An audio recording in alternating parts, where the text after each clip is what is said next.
Thank you. Nice to meet you guys. So what's it mean just rejoining forces with Drew Petzing? Yeah, it's exciting. Obviously, great relationship with him in Israel.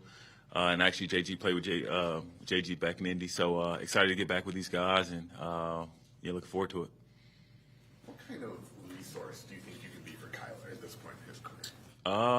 I think I got to figure that out as we go. Obviously he's been a good player in this league for a long time. I've watched him a lot. Obviously with him playing against a lot of teams that we've gone against, and and just here to figure that out myself. At this point in your career, when you're looking for a new team, what is it that you're looking for? I would say really who you go to work with every day, and who you lace them up with. Obviously, my relationship with Drew and JG kind of drew me here a lot, and I think if I can go to work with the people that I go to work with every day and enjoy going to work, then the football stuff will take care of itself. Jacoby, what do you like most about this offense? You worked, as you mentioned, with Drew as his QB coach in Cleveland, but what do you like about what you've seen from his offense here in Arizona? Just the ways he's kept the core of this offense together when it was back in Cleveland. Being able to do a lot of things from multiple formations and personnel groups and things like that. And when we were in Cleveland, we always used to go back and talk about what he would do in certain situations and things like that. So kind of seeing him get his opportunity and actually I've thought he's been doing a good job creating a lot of explosive plays, getting a lot of guys open and things of that nature. And I'm just excited to see it continue to grow. Can you walk us through your free agent process and kind of when you knew Arizona was going to be a team for you? Yeah, I think when the legal period opened up, obviously, Israel called me and Drew called me. Drew didn't call me. Iz called me. We were talking about golf because he was talking about something about playing. And then I was like, what are y'all doing over there? And he goes, I can't talk to you about that. And then I was like, well, then the period opened up, and then the Cardinals called me, and I was like, man, I've wanted to be here, be back with Drew and be with Israel. It was kind of fast for me once I knew. Did they talk to you at all a couple years ago?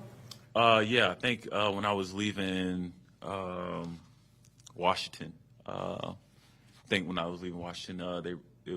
We've had conversations before. When you see like the playmakers here, James Conner running back, and then like Marvin Harrison Jr. on the outside, Trey McBride. Yeah, she's excited to think about throwing to those guys. Oh, for sure. I remember we played them last year, man, and I was like, dang, what year is James Conner in? I feel like he went back in time, and he was like, it's impressive to see, what he's done throughout, his career. Look like he's aging backwards, like I said, and obviously the young talent that Marvin is. I remember him coming to a Indy practice when I was there. He was in high school. And I remember all of us was like, man, he should start playing with us right now, or start playing with us now. So obviously excited to get to work with a lot of those guys. And obviously Trey, the career he's had, the year he had last year, was unbelievable. So, I'm excited to get to work with all these guys and see where I fit in. So last year when the Cardinals had interest, I imagine that was just kind of outweighed by having that opportunity in New England where you could actually, go start some games to start the season. And then this year, this was the best opportunity. Is that kind of how it went? Yeah, essentially along those lines. How close are you with Israel Wolford?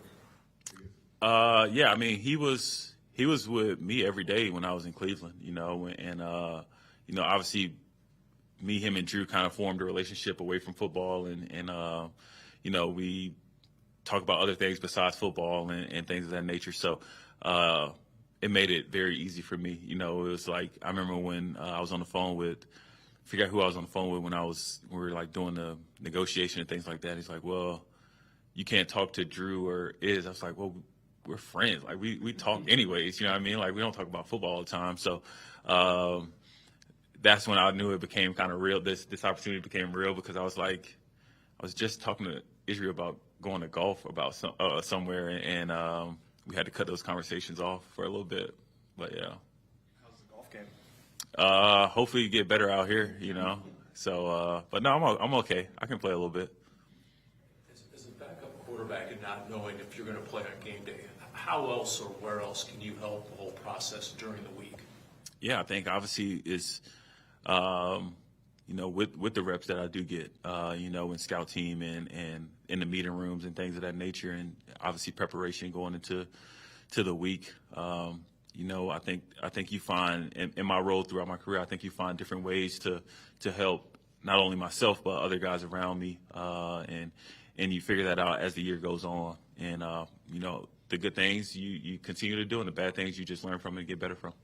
Considering how much time you spend with the other quarterbacks, and you know you're going to spend with Kyler, how vital is that relationship in the quarterback room once the season starts? I think it's very important.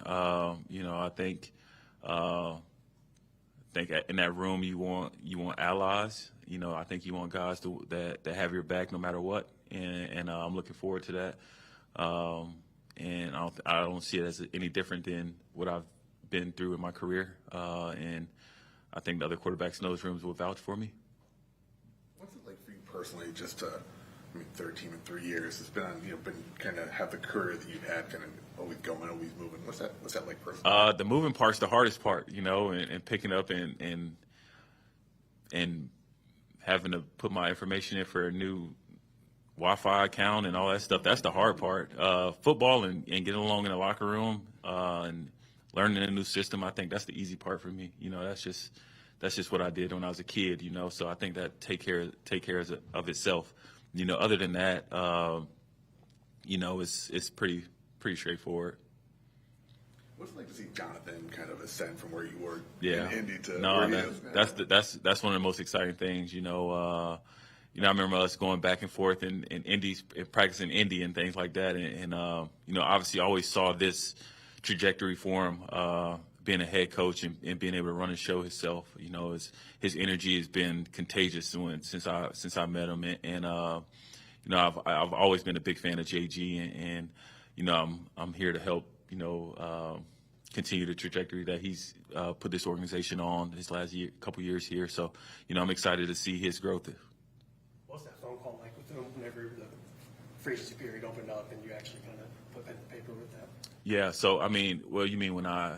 With JG, what was that phone call like? Oh, he pretty much just told me buckle up, and like this word, explicit word. It's still going back from when we were in Indy, when we were competing against each other in practice. So, you know, it's good to see that he still remembers those days. And like I said, I'm so excited that he's got his opportunity. He's taking full advantage of it. Was there a pass too with Monty during your Patriot days? Yeah, so Monty was there when I was my rookie year, and then I know I left, and I don't know where he went after that, but then he ended up here the last time I called when they reached out to me a couple years back. So it's a lot of familiarity with a lot of people in this building. Is that strange, or is that just a product of being in the league? I think it's more so a product of being in the league for as long as I have. It's been a blessing, you know, and being able to I'm going on my 10th year right now, and seeing a lot of the people move around and have those relationships with people that, you know, that you can fall back on and you know, relate to. What's the key for backup quarterback to stay in the league as long as you have? Patience. You know, always staying ready when your opportunity comes. I think those are the main two things, and you know, I think just being a good teammate. You know, because in my career, you know, things have changed in one day and 10 days, and you just never know. So just being able to be flexible and be able to you know, adapt to a lot of different things. Thanks, Jacoby. Yeah, thank you guys. Yep, nice to meet you guys.